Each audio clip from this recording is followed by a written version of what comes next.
मुल्की सियासी माहौल हिक भेरो बीहर गरम हुकूमत तहरीक इंसाफ विच में गालियुनि लाइ तैयारियूं शुरू।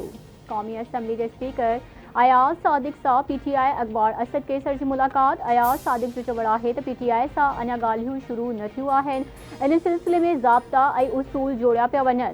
सेनेटर इरफान सिद्दीकी चयो आहे त कानून ऐं आइन खे पासीरो रखे जेल जा दरवाज़ा कीअं था खोले सघजनि। ऑपोजिशन लीडर उमर अयूब जो चवण है तो असांजे मौक़िफ़ में का भी तब्दीली ना है। PTI बानी ॻाल्हियुनि लाइ कमेटी जोड़े छॾी आहे। शौकत यूसुफज़ई चयो आहे त ॻाल्हियूं न थियूं त सिविल नाफरमानी जी तहरीक शुरू थी वेंदी। PP सेनेटर शुरी रहमान PTI मेंबरनि सां मुखातिब थींदे चयो त अवहा जी फैज़याब थियण जो वक़्तु गुज़री वियो। अवहा सिविल नाफरमानी जो सॾु ॾिनो। हाणे ॻाल्हियूं कीअं थियूं करे सघजनि। PTI सेनेटर अली ज़फ़र चयो त सच साबित करण लाइ कमीशन जोड़ी वञे त गोलियूं कंहिं हलायूं। असीं ग़लति साबित थियासीं त मुआफ़ी वठंदासीं, न त वफ़ाक़ी वज़ीर मुआफ़ी वठंदा। तोशाखाना 2 केस में PTI बानी आई बुशरा बीबी खिलाफ चार्जशीट लागू। स्पेशल अदालत इस्लामाबाद के जज शाहरुख अरमान अडियाला जेल में तोशाखाना 2 केस में फर्द जुर्म बाबत तफ़सीली फ़ैसिलो पढ़ी ॿुधायो। केस की ॿुधणी 18 दिसंबर ताईं मुलतवी। जवाबदारनि पारां ॾोह मञण खां इनकार। लाहौर की दहशतगर्दी तोड़ अदालत शादबान थाने में विगोड़न वारे केस में PTI अॻवाननि शाह महमूद कुरैशी, डॉक्टर यासीन राशिद ऐं मियां मोहम्मद रशीद ते फर्द जुर्म लागू करे छॾियो। दीनी मदरसनि जे मामले खे गैर ज़रूरी तौर ते मुंझायो वियो आहे। असांजो आलिमनि सां कोई इख़्तिलाफ़ नाहे। असांजी शिकायत सिर्फ़ ऐवानी सदर ऐं सदर सां आहे। हुकूमत मंज़ूर कयल बिल ते सदर एतराज़ छो कयो? छा सदर पार्लियामेंट मां मंज़ूर कयल बिल ते ॿ भेरा एतराज़ उमाणे सघे थो? असांजी दावा आहे त मदरसा रजिस्ट्रेशन बिल कानून बणिजी चुको आहे। चयो आहे सरबराह मौलाना फज़लुर रहमान जी डेरा इस्माइल खान में प्रेस कॉन्फ्रेंस। संदसि चवण आहे त जेकॾहिं कुझु मदरसा डायरेक्टोरेट ऑफ एजुकेशन में रजिस्ट्रेशन कराया पिया वञनि त इन जो मलबो असां मथां न किरायो वञे। असां मुतालबो कयो हो त इलेक्शन खां पहिरियां जेको ड्राफ्ट आंदो वियो इहो मंज़ूर कयो वञे।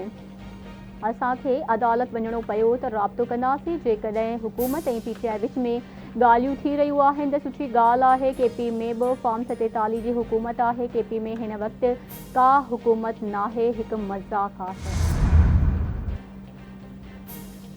सदर आसिफ ज़रदारी सां चीन के कारोबारी वफ़द की मुलाकात। बिलावल हाउस कराची में थियल मुलाकात दौरान सिंध जो वॾो वज़ीर सैयद मुरादली शाह, सूबाई वज़ीर चीन जो कौंसल जनरल बि शरीक। सदर आसिफ अली ज़रदारी पाकिस्तान मईशत के मुख्तलिफ़ शोबन में चीनी सीड़पकारी वधाइण ते ज़ोर भरींदे चयो आहे त पाकिस्तानी चीन विच में इक़्तिसादी ऐं वापारी सहकार खे हथी वठाइण जी ज़रूरत आहे। ॿिन्ही मुल्कनि जी अवाम ख़ासि तौर सीड़पकारनि ऐं कारोबारी इदारनि विच में राब्ता वधाइणा पवंदा। गवादर बंदरगाह सां न सिर्फ़ इलाक़ाई राब्ता बहितर थींदा पर वापार ऐं इक़्तिसादी सहकार खे बि हथी मिलंदी। चीनी वफ़द सिहत जे शोबे जी तरक्की लाइ पाकिस्तान में मेडिकल सिटी जे क़याम लाइ $1 अरब जी सीड़पकारी में दिलचस्पी जो इज़हार कयो।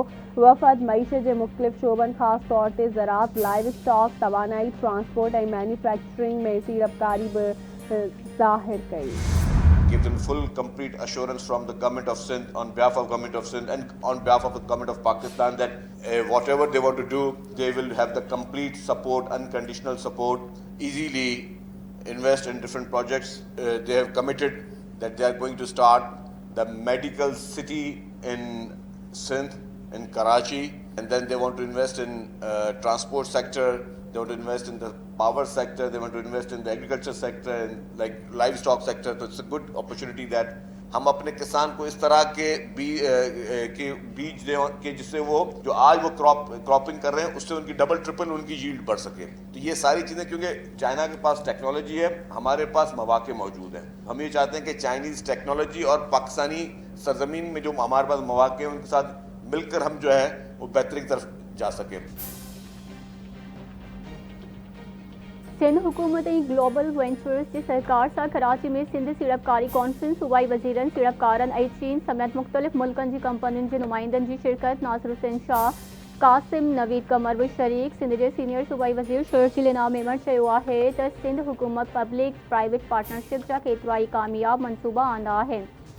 ज़राअत, ट्रांसपोर्ट, लाइव स्टॉक ऐं तवानाई जे शोबनि में ॿियनि मुल्कनि जी सीड़पकारी थींदी। चीनी सीड़पकार कराची में मेडिकल सिटी ऐं ट्रांसपोर्ट जे शोबे में सीड़पकारी करणु चाहिनि था। सदर आसिफ अली ज़रदारी सिंध हुकूमत तरफ़ां चीनी सीड़पकारनि खे मदद ॾियण जी आस कई आहे। सिंध परॾेही सीड़पकारी लाइ सभ खां बहितरीन इलाइक़ो आहे। असां 200 सालनि ताईं थर्जे कोयले मां सस्ती बिजली पैदा करे सघूं था। ग्रीन एनर्जी जे हवाले सां हिते खोड़ सारियूं कंपनियूं कमु करे रहियूं आहिनि। कॉर्पोरेट फार्मिंग मां बि हारियुनि खे घणो फ़ाइदो थींदो। चीनी टेक्नोलॉजी ऐं असांजे मुल्क में मौजूदु मौक़िया गॾिजी तरक़ी जा पैदा थींदा। सिंध हुकूमत चीनी सीड़पकारनि खे तहफ़ुज़ फ़राहम कंदी। मुल्क के मुआशी चैलेंजिस हुआ जेके हल कया आहिनि। हाणे असांजी मईशत दुरुस्त दग ते हली रही आहे। इस्लामी कैपिटल कॉन्फ्रेंस हुकूमत जे माली निज़ाम के शरई उसूलनि ते मुंतकिल करण जो आज़मा आहे। इस्लामी मालियाती निज़ाम ते मुंतकिली जे सफ़र में सभिनी खे गॾिजी हलणो आहे। हाणे वारे वफ़ाक़ी वज़ीर मोहम्मद औरंगज़ेब जो इस्लामिक कैपिटल मार्केट्स कॉन्फ्रेंस के वीडियो लिंक ज़रिए ख़िताब संदसि चवण त दुनिया में वैल्यू फाइनेंशियल ख़िदमतुनि जी घुर्ज वधी रही आहे। SECP रेगुलेटरी माहौल फ़राहम कयो आहे। हुकूमत सिविक ज़रिए ब्याज खां पाक कर्ज़ मिली सघे थो। पीपुल्स पार्टी के चेयरमैन बिलावल भुट्टो जरदारी सां सिंध के वॾे वज़ीर सैयद मुराद अली शाह, सीनियर सूबाई वज़ीर शर्जिल इनाम मेमर ऐं स्पीकर सिंध असेंबली अवेस कादिर शाह जी मुलाक़ात। सिंध असेंबली के मामलनि ऐं तरक़ियाती मनसूबनि समेत मुख़्तलिफ़ मामलनि ते ॻाल्हियूं। अॻूणे वॾे वज़ीर सैयद क़ाइम अली शाह, सूबाई वज़ीर सैयद नासिर हुसैन शाह, मुर्तज़ा वहाब ऐं कासिम नवीद जी बि पार्टी चेयरमैन सां मुलाक़ात। मुख़्तलिफ़ मामलनि ते ब्रीफिंग। सुप्रीम कोर्ट के आइनी बेंच प्रैक्टिस प्रोसीजर ऑर्डिनेंस खिलाफ PTI chairman barrister Gohar Khan समेत ॿियनि जूं दरख़्वास्तूं ख़ारिज करे छॾियूं। अदालत मार्क्स नाहिन त प्रैक्टिस एंड प्रोसीजर ऑर्डिनेंस ख़त्म थी चुको आहे। ऑर्डिनेंस खां पोइ प्रैक्टिस एंड प्रोसीजर में पार्लियामेंट कानून साज़ी करे छॾी आहे। ऑर्डिनेंस तहत ठहियल कमेटी ख़त्म थी वई आहे। कमेटी जे फ़ैसिलनि खे पास एंड क्लोज ट्रांज़ैक्शन जो तहफ़ुज़ आहे। आइन सदर खे ऑर्डिनेंस जारी करण जो इख्तियार ॾिए थो। सुप्रीम कोर्ट के रेगुलर बेंच आदिल बाज़ाई के सीट करण वारो फ़ैसिलो कलदम करार ॾेई छॾियो। अदालती फ़ैसिले खां पोइ इलेक्शन कमीशन पारां नोटिफिकेशन मौतुल। NA 272 कोयटा तां चूंडियल नून लीग MNA आदिल बाज़ाई जी मेंबरशिप बहाल थी वई। सिंध के सीनियर वज़ीर शर्जिल इनाम मेमर जो चवण आहे त सिंध सरकार कोशिश कंदी त औरतुनि जे नेशनल वॉलीबॉल टूर्नामेंट जी वध खां वध हिम्मत अफ़ज़ाई थिए। चाहिं था औरतूं रांदि जे मुक़ाबले में भरपूर हिस्सो वठनि। कराची में पहिरीं नेशनल वॉलीबॉल टूर्नामेंट जी लॉन्चिंग जी ऐलान वारी तक़रीब बाद मीडिया सां ॻाल्हाईंदे सीनियर वज़ीर शर्जिल इनाम मेमर जो चवण आहे त औरतूं अहिड़नि इवेंट्स में हुजणु घुरिजनि। उन्हनि जी हिम्मत अफ़ज़ाई थियणु घुरिजे त जीअं इवेंट्स खे ॾिसी ॿियनि औरतुनि जी बि हौसला अफ़ज़ाई थिए। असांखे पंहिंजी नौजवान नस्ल खे हाकारी शयूं ॾियणु घुरिजनि। औरतुनि लाइ वॉलीबॉल टूर्नामेंट कराईंदड़नि खे मुबारकूं ॾियां थो। सिंध सरकार अहिड़नि इवेंट्स खे हथी वठाईंदी। FIA जी साइबर क्राइम विंग में MDCAT 2024 पेपर लीक जो केस दाख़िल। 22 सेप्टेम्बर ते वरितल MDCAT टेस्ट दौरान पेपर लीक जो केस दाख़िल कयो वियो। डाउ मेडिकल यूनिवर्सिटी जे कंट्रोलर इम्तिहाननि ऐं डेप्टी कंट्रोलर समेत 15 ॼणनि ख़िलाफ़ फ़ीका एक्ट 2016 जी मुख़्तलिफ़ शिकुनि तहत केस दाख़िल कयो वियो। 3 जवाबदार गिरफ़्तार। फॉरेंसिक रिपोर्ट जो इंतज़ार करण खां सवाइ केस दाख़िल कयो वियो। जिना मेडिकल यूनिवर्सिटी केस जी फॉरेंसिक रिपोर्ट 1.5 साल खां इल्तिवा में आहे। कराची में 19 आलमी किताबी मेलो एक्सपो सेंटर में वॾे वज़ीर सैयद मुराद अली शाह किताबी मेले जो इफ़्तिताह कयो। आलमी मेले में 330 किताबनि जा स्टॉल लगाया विया। किताबी मेलो लगाइण जो मक़सद किताबनि जी अहमियत खे हथी वठाइण आहे। किताबी मेले सां तख़लीक़ी सलाहियतुनि, तनक़ीदी सोच ऐं फ़िक्री गुफ़्तगू उजागर थींदी आहे। कोशिश कबी त किताबी मेला सॼी सिंध में लगाया वञनि। वॾे वज़ीर जो इफ़्तिताही तक़रीर ते किताब तालीम वारे वज़ीर सरदार शाह जो चवण आहे त किताबनि इंसाननि जी ज़िंदगी में तब्दीली आंदी आहे। आलमी किताबी मेला हैदराबाद, सखर, लाड़काने में भी लगाया वेंदा। कराची जे शहरियुनि लाइ ख़ुशख़बरी। कैलेक्ट्रिक जे वापेदारनि लाइ बिजली जी क़ीमतुनि में 27 पैसा फ़ी यूनिट घटिताई जो इम्कान। कैलेक्ट्रिक जे माहवार फ्यूल एडजस्टमेंट जी दरख़्वास्त ते नेप्रा पारां अॼु ॿुधणी कई वेंदी। घटिताई जी सूरत में कराची जे शहरियुनि खे 46 करोड़ रुपयनि जो रिलीफ मिलंदो। गुज़िरियल ॾींहुं वफ़ाक़ी हुकूमत कराची समेत सॼे मुल्क लाइ बिजली जी क़ीमतुनि में फ़ी यूनिट 20 पैसनि जो इज़ाफ़ो कयो हो। सिंध जी कामुराशाही में बड़े पैमाने ते मुक़ररियूं ऐं बदलियूं मुख़्तलिफ़ ज़िलनि जा डिप्टी कमिश्नर्स तब्दील थी विया। नोटिफिकेशन जारी। डीसी कश्मीर अमीर अफसल खे जेकबाबाद जे डीसी जी इज़ाफ़ी चार्ज ॾिनी वई। सलीमुल्ला ओढो डीसी मलीर मुक़रर। डीसी इरफान सलाम कोर्स ते रवानो। राजा तारिक डीसी क्यामाड़ी मुक़रर। डीसी क्यामाड़ी ताहिर चीमा खे SNGDA खातिर रिपोर्ट करण जो हुक्म। ज़मीर अब्बासी के सेक्रेटरी लैंड एंड यूटिलाइज़ेशन जे उहिदे तां हटायो वियो। अबरार अहमद जाफ़र के डीसी ज़िलो ओभर कराची मुक़रर। शहजाद अब्बासी के services and general administration report करण जो हुक्म। ग्रेड 21 जे ऑफिसर इम्तियाज़ शाह के MD solid waste management board जे उहिदे तां हटायो वियो। ख़ालिद हैदर शाह के MD solid waste management board जी इज़ाफ़ी चार्ज ॾिनी वई।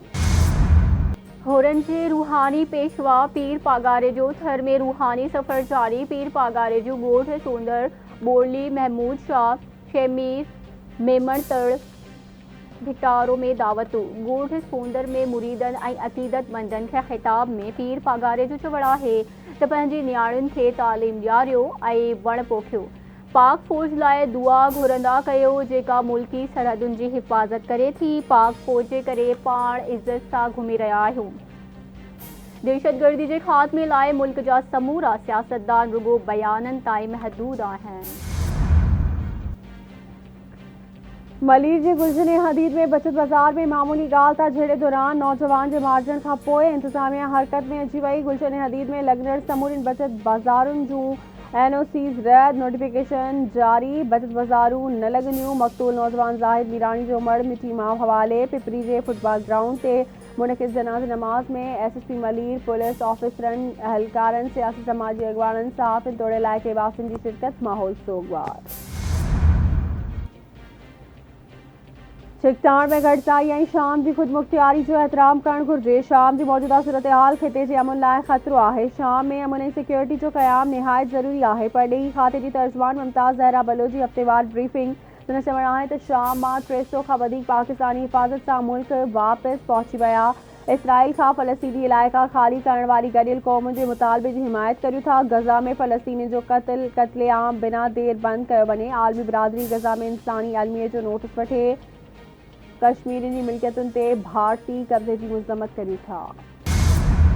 शामी बागुन बशारुल असद हुकूमत जी सिक्योरिटी फोर्सिस खे टोड़ण ऐं जेलनि खे बंदि करण जो ऐलान करे छॾियो। शामी बागुन जो अॻवार अबू मोहम्मद अल गुलानी चवे थो असां टेक्नोक्रेट हुकूमत ठाहींदासीं। हुन जे ग्रुप जी मौजूदा हुकूमत मार्च 2025 ताईं कमु कंदी। कीमियाई हथियारनि जे इम्कानी डीपू खे महफ़ूज़ बणाइण लाइ आलमी तंज़ीमुनि सां राब्ते में आहियूं। बाग़ी ग्रुप पारां कीमियाई हथियारनि खे कंहिं बि सूरत में इस्तेमालु न करण जो ऐलान। इसराइली शाम में जारियत जारी। इसराइल या शाम जी 13 सूबनि ते 500 हमला। 4 ॾींहनि दौरान इसराइली हमलनि में 15 बहरी जहाज़ तबाह। इसराइली फ़ौज जे टैंकुनि ऐं बख़्तरबंद गाॾियुनि जा ॾखण शाम ते बि हमला। शाम जे वॾनि शहरनि में ख़ुराक जी खोड़ पैदा थी वई। रोज़ानो इस्तेमालु थींदड़ शयुनि जे अघनि में ॿीं ते वाध। अमेरिका जे नए चूंडियल सदर डोनाल्ड ट्रंप जो शाम मामले खां परे रहण जो फ़ैसिलो। शाम खे पंहिंजो मसइलो पाण हल करणु घुरिजे। दुनिया में केतिरा ई बहरान आहिनि। रूस ऐं यूक्रेन मसइले खे हल करणु असांजी अवलीन तरजीह आहे। डोनाल्ड ट्रंप जो फ्रांसीसी मैगज़ीन खे इंटरव्यू। गॾियल क़ौमुनि जी जनरल असेंबली ॿीहर गज़ा में गैर मशरूत जंगबंदी जो ठहराव मंज़ूर करे वरितो। जनरल असेंबली में पास कयल ठहराव में इसराइली हमास खां समूनी यरगमालियुनि जी आज़ादी जो बि मुतालबो। 198 मेंबरनि मां 158 मेंबरनि गज़ा जंगबंदी जे हक़ में वोट ॾिनो। 9 मेंबरनि मुख़ालफ़त कई ऐं 13 मेंबरनि करारदाद जी वोटिंग में हिसो न वरितो। ठहराव में मुतालबो कयो वियो आहे त इसराइल ऐं हमास क़ैदियुनि खे गैर मशरूत तौर ते आज़ादु कनि। गज़ा ऐं मुकमल ऐं मुस्तक़िल जंगबंदी थियणु घुरिजे। शाम में बशारुल असद जी हुकूमत जे ख़ात्मे खां पोइ ईरानी करंसी तारीख़ में घटि तरीन सतह ते पहुची वई। अरब मीडिया मूजिबि ओपन मार्केट में $1 7,40,000 ईरानी रियाल थी वियो। करंसी डीलर्स मूजिबि विच ओभर जी चिकतार सबबि $1 10 लख ईरानी रियाल ताईं पहुची सघे थो। आई सॼे मुल्क में सीउ जी शिदत में इज़ाफ़ो अची वियो। कराची में कोयटा जूं हवाऊं खुलण सबबि सीउ जी लहर बरक़रार। अॼु कराची में पारो 11.5 डिग्री सेंटीग्रेड रिकॉर्ड कयो वियो। मिठी में 2 ऐं मुंहिंजो दड़ो में पारो 3.5 डिग्री सेंटीग्रेड ताईं किरी पियो। वफ़ाक़ी गादी वारे शहर इस्लामाबाद में पारो कांटो 1 डिग्री ताईं पहुची वियो। लिया में पारो कांटो 13, करदू गॉप्स में कांटो 7, कालाम कल्लात में कांटो 6 रिकॉर्ड कयो वियो। बलूचिस्तान जे अक्सर इलाइक़नि में सख़्त सीउ जी लहर बरक़रार। कोयटा में पारो कांटो 5 ताईं किरी पियो। शुगर माथरी में सियारे जी पहिरीं बर्फ़बारी। सूर ऐं ॿियनि इलाइक़नि जो बर्फ़बारी सबबि मथान इलाइक़नि सां ज़मीनी राब्तो गॾिजी वियो। गिलगित बल्तिस्तान, कश्मीर ऐं जाबलू इलाइक़नि में हल्की बरसाति ऐं बर्फ़बारी जो वधीक इम्कान।